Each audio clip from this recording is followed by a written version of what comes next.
Olá pessoal, tudo bem? Então hoje eu vou começar falando daquela história da Rainha Maria Antonieta, né? Que na Revolução Francesa havia o povo, o tumulto do povo perguntou para os seus servos: o que o povo quer? E os servos disseram: eles querem pão, rainha. Mas não tem pão? Não tem pão, rainha. Ué, por que eles não comem brioche? Por que eles não comem bolo? Certo? Depois ela acabou guilhotinada, né?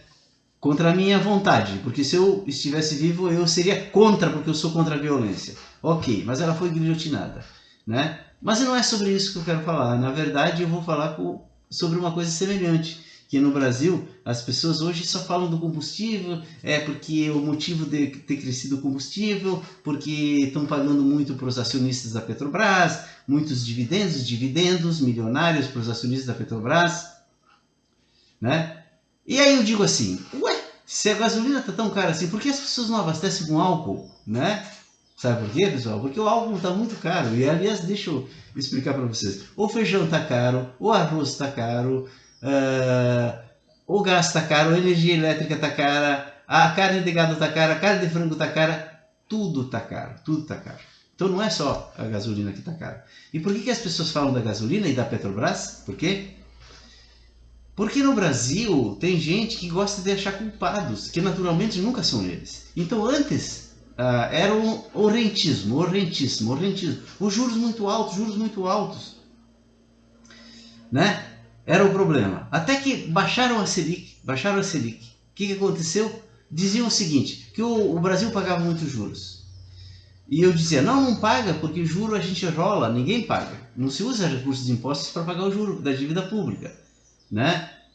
Porque o investidor ele não põe o dinheiro para tirar, ele põe para enriquecer, vai ficando lá. Ah, mas então cresce muito a dívida. Não, mas a dívida está caindo, porque na verdade o juro era um pouquinho acima da inflação, não era muito acima da inflação, entende? Então não agregava muito, e o Brasil trabalhava com superávit primário, vocês me entendem? Então a dívida brasileira e o PIB crescendo, então em relação ao PIB, que é o que interessa, a dívida estava crescendo, estava diminuindo. E ela estava em 30% do PIB. Aí baixaram a Selic, né? Para não pagar juros e para não aumentar a dívida, né? O que aconteceu com a dívida? Dobrou de valor, ela foi a 60% do PIB. Sabe por quê? Porque o dólar começou a subir, por motivos que daqui a pouco eu vou explicar, né? E para evitar a subida do dólar e não gastar as reservas em dólares que o Banco Central tem, de 380 bilhões, coisa assim, o governo emitiu swaps cambiais, que é um título vinculado ao dólar. Então, em vez de comprar dólar, o governo diz, não compra dólar, compra aqui swaps cambiais que vai render que nem o dólar. Só que isso não impediu que o dólar subisse, e essas swaps cambiais dentro da dívida pública, ela fez a dívida pública crescer, porque o dólar subiu e ela dobrou de valor. O que ocorre, pessoal, é assim, ó. Quando o dólar sobe em relação à moeda de qualquer país, acontece inflação nesse país, porque os preços estão dolarizados no mundo inteiro, não é só no Brasil. No mundo inteiro os preços estão dolarizados. Nós vivemos numa economia global. Então, se por exemplo o produtor aqui, seja grande, seja pequeno, ele vai produzir, por exemplo, soja, certo? E o preço da soja está fixado em dólar, se o dólar sobe, em reais o preço da soja sobe. Vocês acham que o produtor vai vender aqui dentro mais barato a soja do que lá fora? Não, não, claro que não. Isso vale para o feijão, para a soja, para tudo, para a carne, para o frango. Se o governo quiser fazer estoques reguladores para vender mais barato para o povo, ele vai ter que pagar para o produtor o preço internacional. Depois, se ele quiser vender mais barato para o povo, ele vai ter que botar recursos de impostos. A diferença, né? Porque ele vai pagar mais e cobrar menos. Essa diferença ele tem que botar impostos, de cobrar de todo mundo, certo? E o Brasil hoje já trabalha com déficit primário, então ele gasta mais do que arrecada. Se ele fizer subsídio nos estoques reguladores, o déficit vai aumentar mais ainda, certo? E o déficit é uma das coisas que faz o dólar subir, por motivos que eu vou explicar para vocês. Muito bem. Quando o FHC, no final do governo, ele fez esse mecanismo que se chama tripé macroeconômico, que é assim, o que é o tripé macroeconômico? É metas de inflação, tá? superávit primário e câmbio flutuante. Por que que isso funcionou? Porque, pessoal, o mundo funciona assim hoje. Tem uma grande bolha de riqueza no mundo, né? Que está na mão de pessoas ricas, está na mão também de fundos de aposentadoria dos trabalhadores no mundo inteiro, principalmente nos países ricos, que tem trabalhadores que ganham muito dinheiro, e esse pessoal tem gestores, certo? O gestor investe onde ele tem retorno. E como é que o gestor ele decide onde investir? É segundo as agências de risco. A agência de risco diz assim, pode investir no Brasil que está legal, eu investo no Brasil. Não está legal investir no Brasil, ele tira o dinheiro do Brasil. Por que ele faz isso? Porque se ele não fizer isso e depois tiver problema, ele toma um pontapé nos fundilhos e não acha mais emprego de gestor de fundo. Vocês me entendem? Porque o dinheiro do fundo não é dele, é dos donos do fundo, certo? Ele é só um gestor. E por que a agência as agências de risco, elas classificam o Brasil A, ou B, ou C? Por quê? Ora, porque elas avaliam segundo critérios. Se elas derem uma recomendação para um cara e depois a recomendação não for uma boa, ela vai perder credibilidade. As agências de risco não trabalham para os Estados Unidos, elas não trabalham para a Europa, elas não trabalham para o Brasil, elas trabalham para si mesmas. Elas têm que ter credibilidade. E como que elas avaliam? Elas avaliam assim, ó, os Estados Unidos é 100% seguro. 100% seguro. Elas julgam assim, é 100% seguro. Pode comprar títulos do governo americano, que é o mais seguro, né? E qual é o juro? O juro pode ser pequeno. As pessoas investem mesmo lá. Os Estados Unidos, eles ameaçam subir um pouquinho o juro, já o dólar sobe. Eles só insinuam que daqui a 6 meses vão subir os juros lá, o dólar sobe. Eu não sou culpado disso, pessoal. É assim que funciona. Vocês me entendem? Muito bem. E o Brasil criou essa âncora, né, que é o tripé macroeconômico, porque o gestor olha assim, o Brasil pode investir? Olha, é meio duvidoso, mas olha assim, ele tem metas de inflação, tá? Tá cumprindo as metas, tá? E ele paga um juro um pouquinho acima da inflação, ou seja, eu vou ter provavelmente um lucro, tá? E além disso ele tem câmbio flutuante, ou seja, ele não interfere no câmbio, ele deixa o câmbio livre, né? E além disso, ele tem superávit primário, ou seja, ele está gastando menos do que arrecada, então ele não está criando dívida nova. O classe A pode investir no Brasil. A presidente Dilma ou Lula pegou isso e fez exatamente isso, ele não interferiu nesse mecanismo. Quando o Lula assumiu, o dólar chegou a R$4 por causa do medo, né, do Lula. Depois ele veio deixando o Banco Central agir, o dólar caiu a 1,65. Um dos motivos do boom do Brasil virar bola da vez do mundo, era que o poder aquisitivo do brasileiro cresceu, porque o real se valorizou. Vocês me entendem? Quando a Dilma assumiu,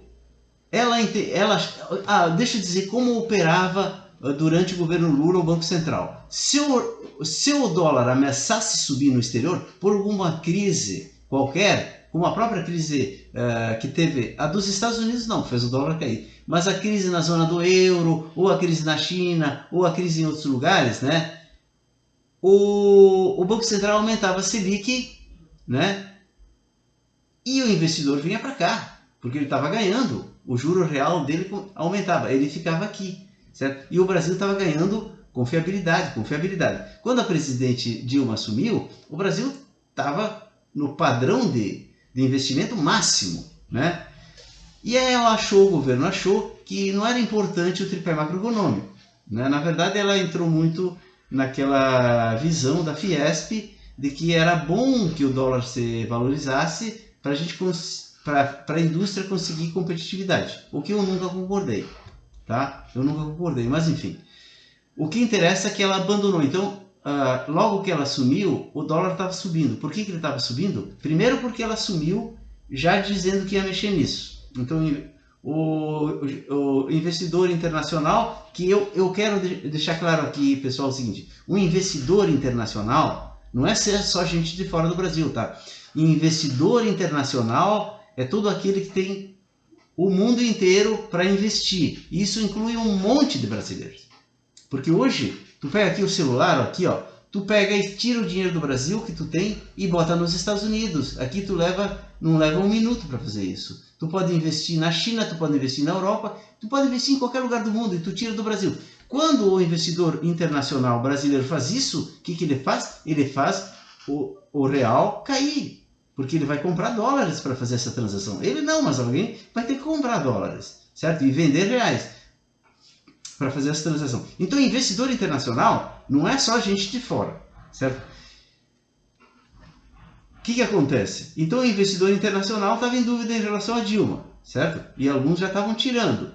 Além do mais, os Estados Unidos estavam saindo da sua crise, que foi em 2008, que fez o dólar cair. Ele começou a se recuperar, então o dólar estava subindo. E além disso, teve a crise na zona do euro, se não me engano, foi 2010, por aí. Então o dólar estava subindo. O que mandaria a cartilha? Subir um pouco a Selic. Mas dentro dessa visão de que Selic é rentismo, que é um horror, que estamos gastando uma sangria. Você baixou a Selic de 12% para 7%. O que aconteceu com o dólar? Ele subiu, deu em 65, ele foi parar em 2, depois foi subindo, chegou a 2,80 no governo Dilma. E o que isso trouxe? Inflação. Foi uma das causas do desgaste do governo Dilma. A inflação. A Dilma se deu conta. Ela se deu conta. Tanto que ela tentou, trocando o ministro, né, reverter. Ela tentou reconstruir o tripé macroeconômico, mas ela não conseguiu porque não deixaram, tá? Boicotaram ela, certo? E ela não conseguiu, depois teve o impeachment. Muito bem. Então assim, ó, pessoal, não se iludam.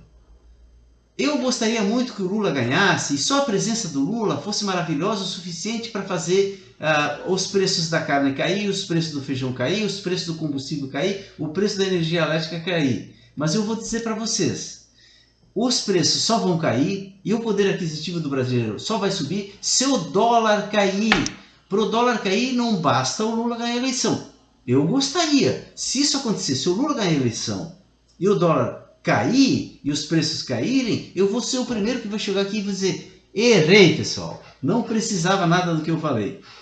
Mas eu duvido que aconteça isso. Para que tu faça o dólar cair e o poder aquisitivo do brasileiro voltar, pessoal, nós temos que recuperar a nossa âncora da nossa moeda, porque eu preciso lembrá-los, porque eu já falei isso num vídeo, que o Brasil passou toda a segunda metade do século XX com a sua moeda perdendo valor frente ao dólar, perdendo valor frente ao dólar, e por isso que nós tivemos inflação que depois virou uma superinflação a partir dos anos 70.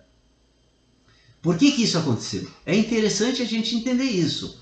Aquela inflação aconteceu, principalmente, porque nós não tínhamos âncora para a nossa moeda. E porque o dólar está ancorado na demanda do mundo, nos acordos pós-Segunda Guerra Mundial. Então, o dólar é a moeda internacional. Todas as transações internacionais feitas em dólar. E o mundo demanda dólar. Então, isso é a âncora do dólar. Essa demanda pelo dólar é a âncora do dólar. Sem falar no poderio militar e sem falar no domínio cultural, tudo isso influencia na moeda. Então, o dólar é o porto seguro do mundo. E a moeda nossa não tinha âncora. E ela, então, caía em relação ao real, certo? Depois se acelerou isso com a crise do petróleo, porque os Estados Unidos, eles traziam petróleo do Oriente Médio bem baratinho, porque eles tinham uns chefete lá, que eram deles mesmo, né, que garantia que eles extraíssem o petróleo lá a preço bem baratinho. Quando eu era criança, a gasolina não valia nada, os mecânicos lavavam as mãos na gasolina, lavavam as ferramentas na gasolina. Depois dos anos 70, a gasolina disparou. Por quê? Porque se constituiu a OPEP e aí os países produtores disseram: não levam mais petróleo baratinho daqui. E como lá era fácil de explorar e estava baratinho, certo? Então todo o petróleo vinha de lá. A partir dali que o petróleo subiu, é que começou a se procurar petróleo em outros lugares do mundo. E aí veio até o petróleo a cair de preço. Né? Vocês me entendem? Então, a OPEP causou um tremendo rombo nas contas dos Estados Unidos. E lá começou a ter inflação e começou a ter estagnação. Apareceu a tal da estagflação pela primeira vez no mundo, coisa que os economistas achavam que nunca aconteceria. Ou teria inflação ou teria estagnação, mas aconteceu a estagflação. Como é que os Estados Unidos resolveu isso? Só depois no governo Reagan, eles aumentaram a taxa de juros. Não sei se foi o Reagan, não, acho que foi o Nixon. Aumentaram a taxa de juros. Isso fez com que criasse uma sangria dos países devedores, como o Brasil, de juros para os Estados Unidos, em forma de produtos. Né? A gente não mandava reais para lá, mandava produtos. Por isso que o Delfim ia para os Estados Unidos para negociar a dívida e voltava dizendo: exportar é o que importa, exportar é o que importa. Claro, tinha que exportar para pagar a dívida, certo? Os juros da dívida. Eram as tais das perdas internacionais que o Brizola falava. E isso causa o quê? Escassez de produto, tinha que mandar para fora. O que causa? A demanda continua a mesma. O produto cai, o que acontece? Inflação, inflação, inflação, inflação, inflação. Se resolveu isso criando essa âncora, que faz o quê? Que criou uma demanda pelo real. Criou uma demanda do mundo pelo real. O real começou a se valorizar e tinha esse mecanismo da Selic, que era um mecanismo do Banco Central, né, para valorizar a moeda, que não causava nenhum dano à dívida pública, nem pagamento de juros. Eu tenho vídeo sobre isso, se quiser, olhem lá, complexa questão dos juros, e eu ainda vou fazer mais vídeos explicando isso, tá, pessoal? Então, deixem de lado os julgamentos morais, ou de esquerda e de direita, e façam um esforço para entender tecnicamente as coisas. Se o Brasil quiser recuperar o poder aquisitivo do seu cidadão, ele tem que recriar uma âncora para a sua moeda. E aí sim, se o dólar cair, os preços vão cair, o brasileiro vai voltar a fazer churrasquinho, vai ficar feliz de novo. Espero que seja com o Lula, porque se o PT não se antenar para isso, o povo não morre abraçado com o Lula. É bom a gente se dar conta disso. Um abraço a todos e até o próximo vídeo.